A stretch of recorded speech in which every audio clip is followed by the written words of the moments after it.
Hello everyone, today we are going to learn basic Ibis Paint X tutorial how to use Smudge tools. So the Smudge tool is used to blend color on the current layer using the brush to select. As example, I will insert the image. Okay, I will use this image. Click OK and then you can cancel.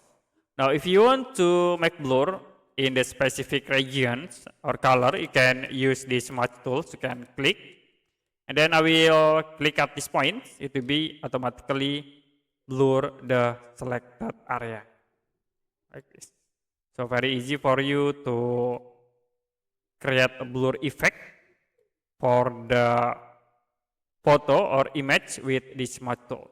You also can create the parenting effects, like you can click hold to create more smudge effect in the selected area.